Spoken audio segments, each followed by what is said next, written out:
Selamat sore teman-teman dan Pak Jendri. Kami dari kelompok 2 yang terdiri dari Agnes, saya sendiri Anastasia, Dina, Feby, dan Vira akan mempresentasikan mengenai diferensiasi dan determinasi sel. Pertama-tama kita akan membahas mengenai diferensiasi sel. Diferensiasi merupakan proses tumbuh dan berkembangnya sel ke arah fungsi khusus yang tidak dimiliki oleh sel asal. Next.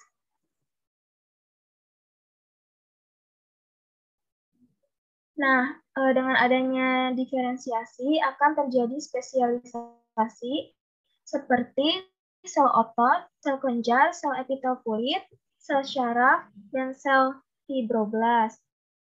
Nah, sel otot, sel kelenjar, sel epitel kulit, dan sel syaraf itu merupakan spesialisasi internal, sedangkan sel fibroblast itu termasuk ke dalam spesialisasi eksternal. Next step. Selanjutnya akan dijelaskan oleh Dina. Berikutnya adalah tahap diferensiasi sel. Nah, pada tahap ini yang pertama itu adalah dimulai dari zigot. Zigot ini merupakan suatu ovum yang fertilisasi dibuahi oleh spermatozoon. Bagian atas ovum amphioxus disebut kutub animal yang berada di daerah ooplas atau sitoplasma ovum, yang nantinya dapat menjadi bakal ektodom.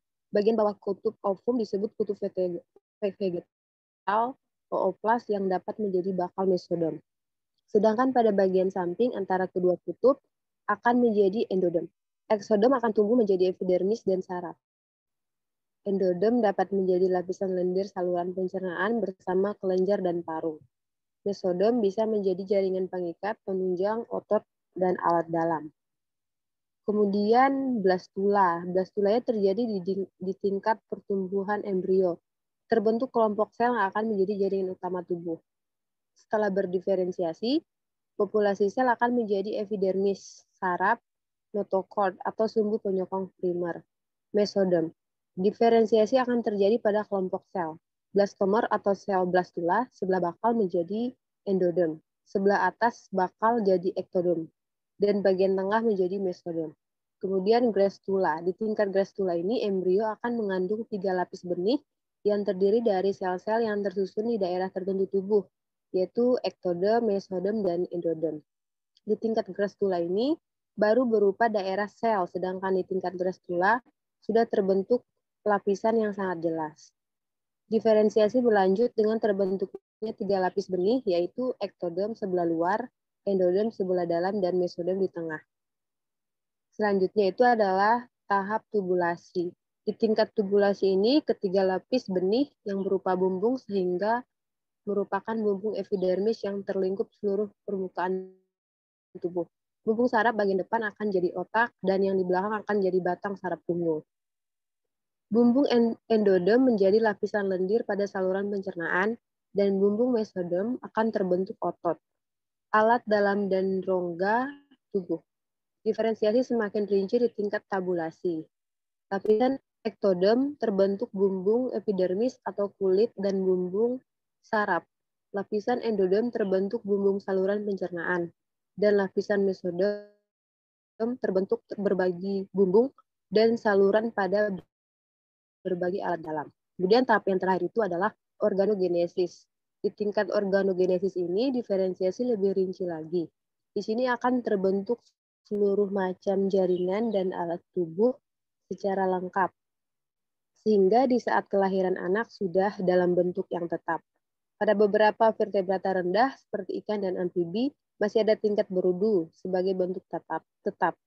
Bumbung menjalani diferensiasi lagi berbentuk berbagai alat. Bumbung saraf membentuk bagian-bagian otak dengan kuncup indera. Kemudian bumbung ektodom berdiferensiasi yang membentuk saluran pencernaan dan saluran pernapasan termasuk kelenjar hati dan pankreas. Bumbung mesodom berdiferensiasi yang terbentuk otot, tulang, ginjal, gonad, jaringan pengikat, serta darah bersama pembuluh dan jantung.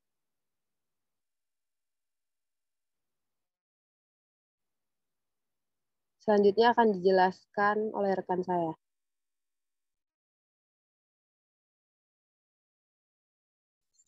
Oke.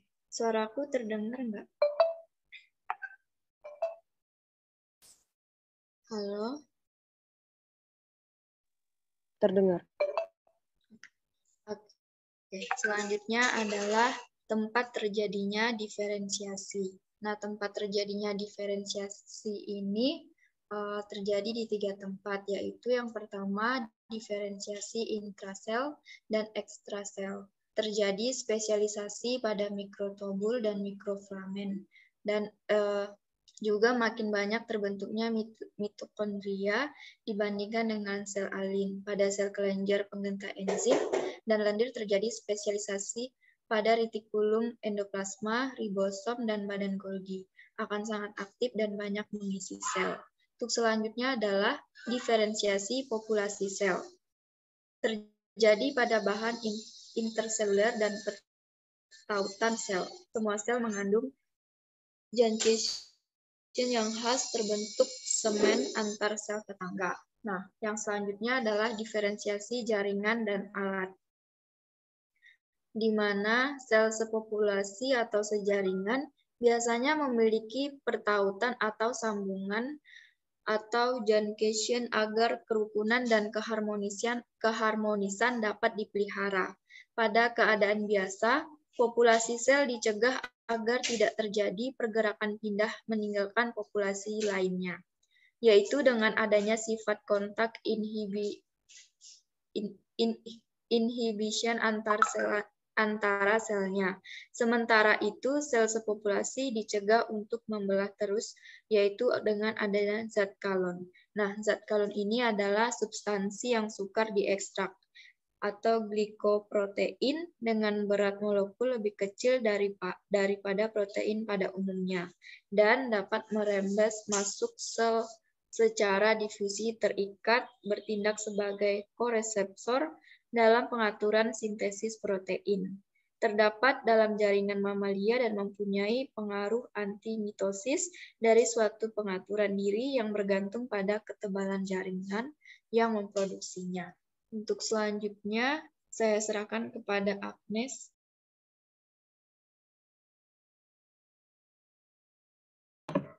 Baik, di sini saya akan menjelaskan mengenai faktor penyebab diferensiasi sel.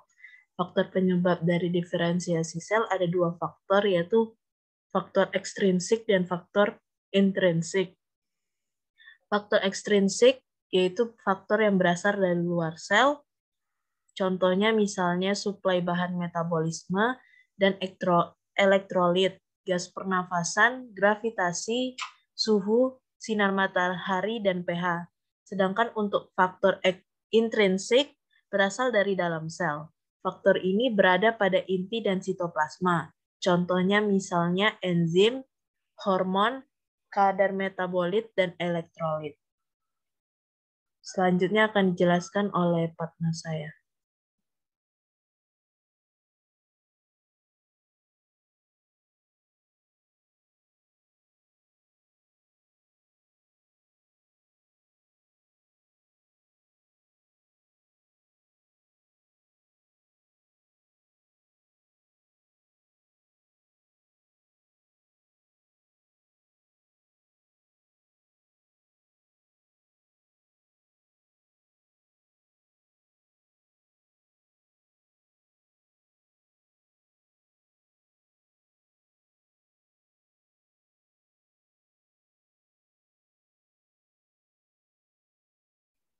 Selanjutnya ada determinasi seks. Nah, determinasi ini adalah penentuan jenis kelamin pada makhluk hidup berdasarkan kromosom kelamin yang diwariskan oleh gamet parental. Nah, cara menentukan jenis kelamin pada manusia yaitu dengan sistem XY. Betina memiliki kromosom XX dan sedangkan jantan memiliki kromosom XY. Nah, kromosom yang menentukan jenis kelamin adalah kromosom Y.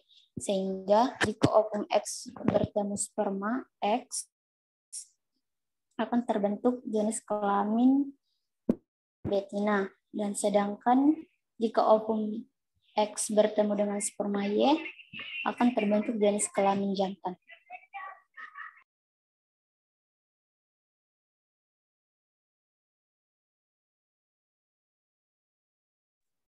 Baik, sekian presentasi dari kelompok kami. Kurang lebihnya mohon maaf. Semoga bermanfaat. Terima kasih.